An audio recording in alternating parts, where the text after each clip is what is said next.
Hello guys, नमस्कार। आपका economics classes 024 YouTube channel पर आपका भरपूर स्वागत है। आज आप कक्षा 12वीं व्यष्टि अर्थशास्त्र के अध्याय 2 का उपयोगिता के बारे में अध्ययन कर रहे हैं। उपयोगिता के मुख्य रूप से दो दृष्टिकोण हैं, गणनावाचक विचारधारा या गणनावाचक दृष्टिकोण। दूसरा है कर्मवाचक दृष्टिकोण। गणनावाचक दृष्टिकोण को मास्टर ने दिया था, उनको अपन लोगों ने कुल उपयोगिता एवं सीमांत उपयोगिता के संबंध में विस्तार से अध्ययन कर चुके हैं। किंतु उनकी जो दूसरी दृष्टिकोण है या फिर विचारधारा है वो है कर्मवाचक विचारधारा। कर्मवाचक विचारधारा देने वाले अर्थशास्त्रियों का मानना था कि उपयोगिता, कर्मवाचक विचारधारा देने वाले अर्थशास्त्रियों का मानना था कि उपयोगिता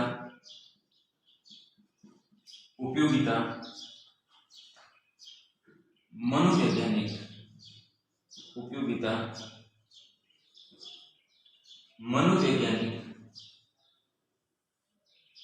धारणा होने के कारण, मनोवैज्ञानिक धारणा अवधारणा होने के कारण इसका इकाई के रूप में मापन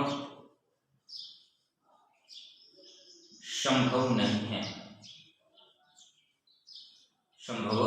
नहीं है।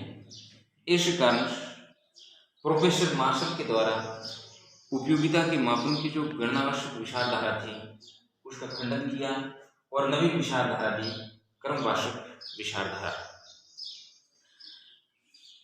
कर्मवाचक विचारधारा को देने वाले प्रमुख अर्थशास्त्री, इसे देने वाले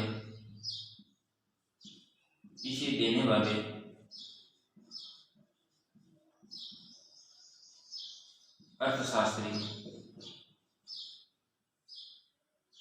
एलन एवं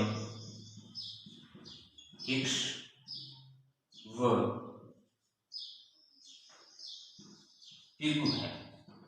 इन्होंने इस विचारधारा को दिया था। इस विचारधारा को समझाने के लिए इन्होंने तटस्थ वक्र का प्रयोग किया, अर्थात कर्मवाचक विचारधारा को समझने के लिए तटस्थता वक्र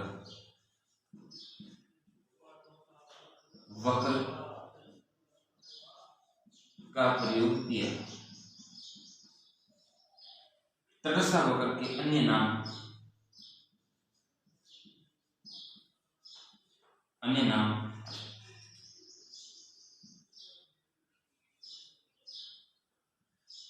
अनादिमान वक्र व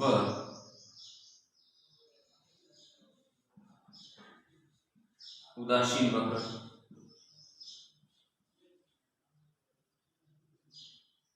भी है। अब अपन लोग पढ़ेंगे तटस्थ वक्र का अर्थ। तटस्थता वक्र का अर्थ, तटस्थता वक्र का अर्थ, तटस्थ वक्र कहें, उदासीन वक्र कहें या अनादिमान वक्र कहें या फिर इसे इंडिफरेंस कर्व अर्थात इसे आईसी वक्र के नाम से भी जाना जाता है। तटस्थ वक्र का अभिप्राय है किसी दो वस्तुओं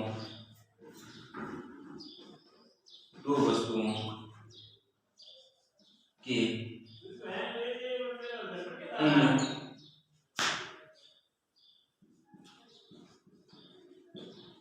विभिन्न संयोगों को बताता है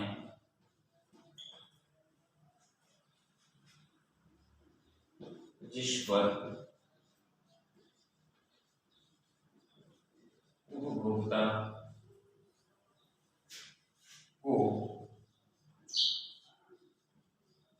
समान संतुष्टि, समान संतुष्टि,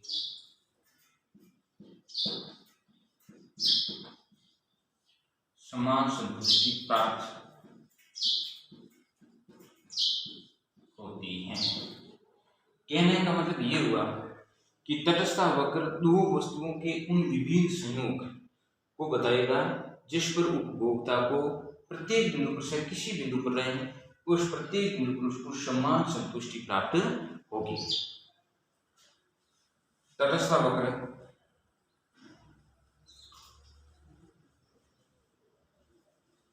का जो क्षेत्र है, इसका रेखा क्षेत्र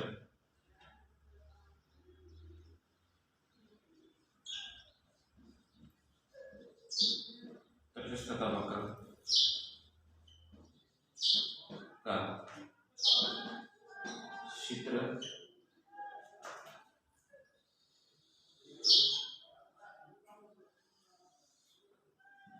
ये y अक्ष है, ये O है और ये x है। यहाँ पर वस्तु केला, यहाँ पर आप लोग वस्तु रख सकते हैं सेब। अब इस किसी भी बिंदु पर उपभोक्ता को समान संतुष्टि प्राप्त कर सकता है। जैसे मान लीजिए कि उपभोक्ता ए बिंदु पर है तो उनको केले की मात्रा और सेब की मात्रा ये रहेगी, और यदि वो बी बिंदु पर जाएगा, बी बिंदु को प्राप्त करने के लिए केले की मात्रा को त्यागेगा और सेब की मात्रा को बढ़ाएगा। किंतु ए शायद है ए बिंदु पर रहे या फिर उपभोक्ता बी बिंदु पर रहे या फिर उपभोक्ता सी बिंदु पर रहे, किसी भी बिंदु पर रहे उपभोक्ता को हमेशा समान संतुष्टि ही प्राप्त होगी। इसे ही आइसिंग कर्व के नाम से जाना जाता है। यदि उस व्यक्ति को केले की मात्रा छोड़कर के सेब की मात्रा बढ़ाना है तो केले को छोड़ना होगा और सेब की मात्रा बढ़ानी होगी। इस विभिन्न संयोग को बताता है, उसी को ही तटस्थता वक्र के नाम से जाना जाता है या फिर उदासीन वक्र के नाम से। हेलो गाइस, नमस्कार। आपका इकोनॉमिक्स क्लासेज 024 यूट्यूब चैनल पर भरपूर स्वागत है। आज आप लोग अगला टॉपिक पढ़ेंगे मांग।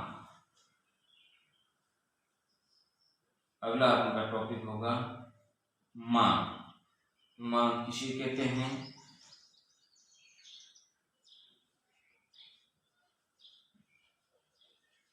डिमांड। मांग से क्या अभिप्राय है और क्या इसका अर्थ है? मांग से अभिप्राय है, मांग का अर्थ जब कोई व्यक्ति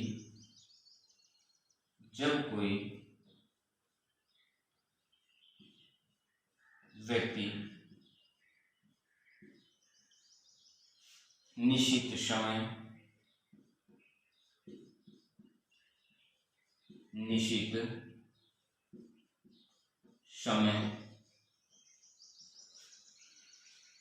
निश्चित मात्रा निश्चित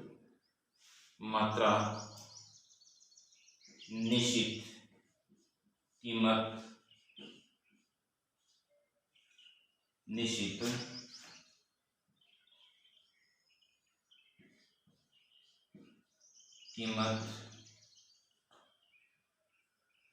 निश्चित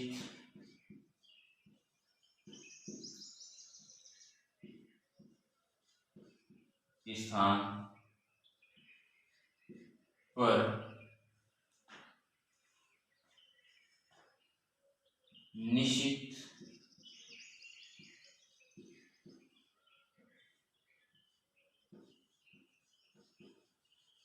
साधनों की मात्रा को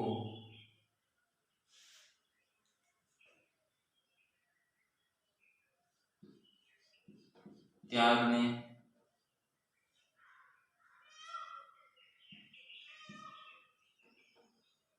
त्याग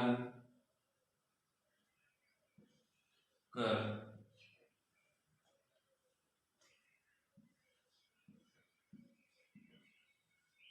वस्तु को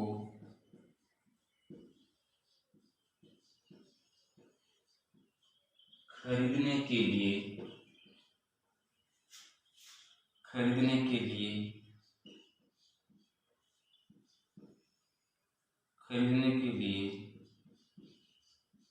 तैयार या तत्पर हो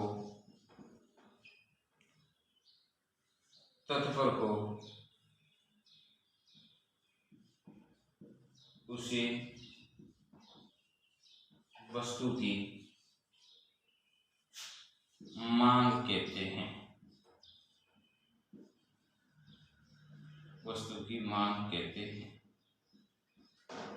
कहने का अभिप्राय ये हुआ रहा कि जब कोई व्यक्ति निश्चित वस्तु को खरीदने के लिए इन सभी को ध्यान में रख करके और उसके पास पर्याप्त मात्रा में साधन भी होने चाहिए इस वस्तु को खरीदने के लिए, तब वो तैयार हो, उसे ही वस्तु की मांग कहते हैं। उदाहरण के तौर पर जब किसी व्यक्ति की कार खरीदने की इच्छा तो होती है, किंतु उसके पास में उपलब्ध संसाधन है ही नहीं, खरीदने के लिए साधन है ही नहीं, पैसे, तो उसे वस्तु की मांग नहीं कहेंगे। उसके पास उस वस्तु को खरीदने के लिए निश्चित मात्रा के अंदर पास में साधनों की मात्रा भी हो और उस साधनों को त्यागने के लिए तत्पर भी हो, तभी उससे ही हम लोग मांग या डिमांड कहा जाता है। तो एक बात ये ध्यान रखना नोट करके, मांग एक मात्रात्मक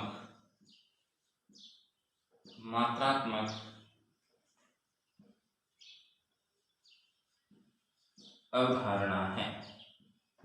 आपसे पूछा जाए कि मांग किस प्रकार की अवधारणा है, तो मांग मात्रात्मक अवधारणा है। इसको संख्या के रूप में लिखा जाता है, अर्थात मात्रा के रूप में व्यक्त किया जाता है।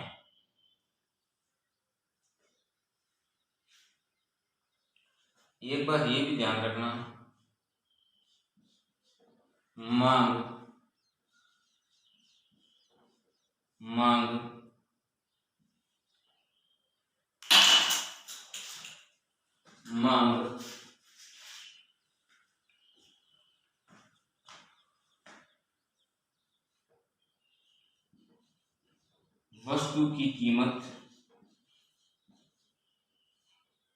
वस्तु की कीमत एवं उसकी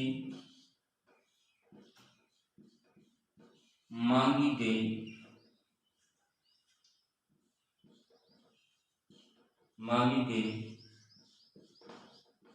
मात्रा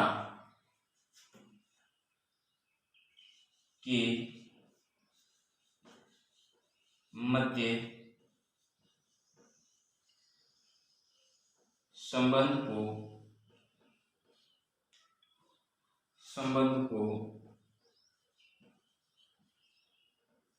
व्यक्त करती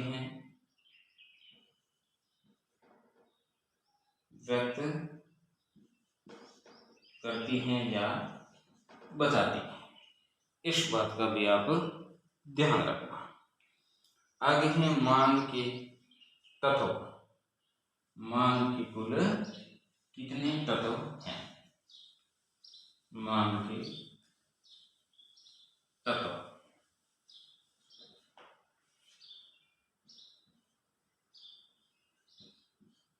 मांग के तत्व मुख्य रूप से मांग के 6 तत्व हैं। पहली, व्यक्ति की वस्तु खरीदने की इच्छा होनी चाहिए। दूसरा है उसके पास पर्याप्त मात्रा के अंदर साधन होने चाहिए, पर्याप्त मात्रा में साधन होने चाहिए। तीसरी है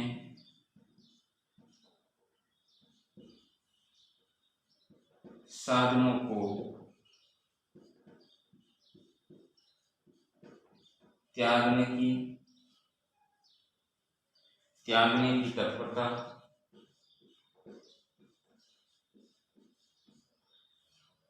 त्यागने की तत्परता। चौथा है निश्चित समय। चौथी है निश्चित समय। पांचवा है निश्चित कीमत। अगला है निश्चित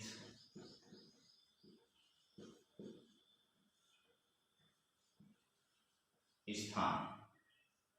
निश्चित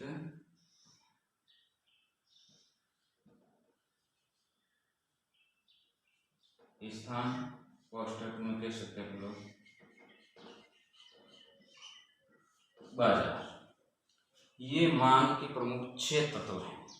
मांग में इच्छा हो व्यक्ति को वस्तु खरीदने की, उसके बाद साधनों को खर्च करने के लिए वो तत्पर हो। मान लीजिए कोई व्यक्ति कंजूस है, उसके पास प्राप्त इच्छा भी है, उस व्यक्ति की इच्छा भी है कि मुझे कार खरीदनी है और उसके पास में कार खरीदने के बराबर में उसके पास पैसे भी हैं, और मान लीजिए वो कार की शोरूम में जाकर के वापस आ रहा है कार खरीदूं या ना खरीदूं। इस प्रकार से यदि उस साधन को खर्च करने के लिए, साधनों को त्यागने के लिए वो यदि तत्पर नहीं है तो भी उसको लोग मांग नहीं कहेंगे। साथ साथ में निश्चित समय भी होगा, कीमत भी होगा और निश्चित स्थान। ये प्रमुख मांग के तत्व माने जाते हैं। अब हम लोग पढ़ेंगे मांग के प्रकार। अगला है मांग के प्रकार। मांग के प्रकार। मांग मुख्य रूप से 2 प्रकार की होती हैं। एक होती है व्यक्तिगत मांग, व्यक्तिगत मांग। दूसरी है बाजार मांग। बाजार मांग। तो आप ध्यान रखना, व्यक्तिगत मांग किसे कहते हैं? ये एक निश्चित समय कीमत पर, इसका आप लोग अर्थ लिखोगे, एक निश्चित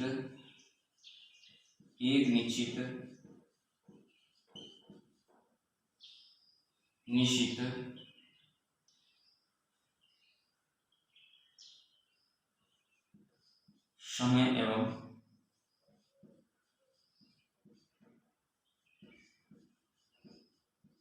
कीमत पर किसी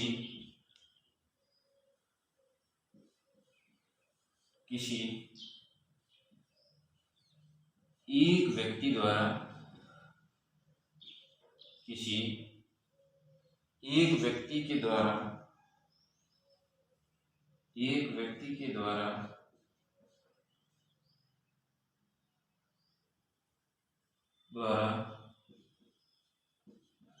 किसी वस्तु की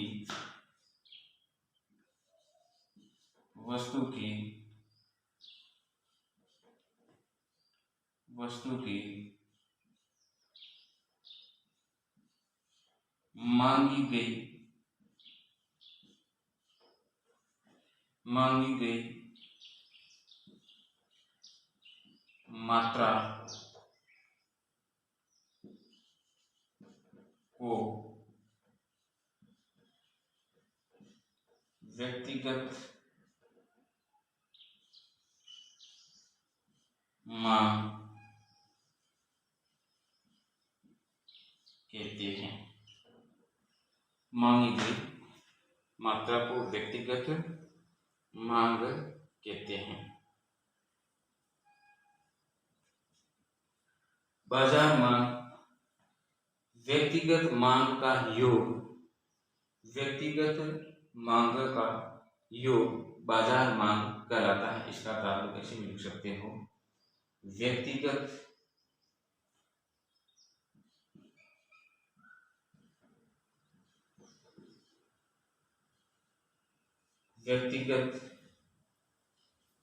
मांग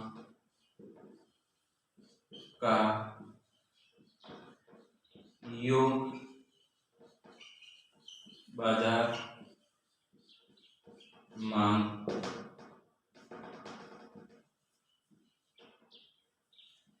कहलाता है। ये आप लोग ध्यान रखना। आगे हम लोग पढ़ेंगे मांग तालिका। इसका आप लोग अध्ययन करेंगे अगले अध्याय के अंदर। जब तक जय हिंद, जय भारत।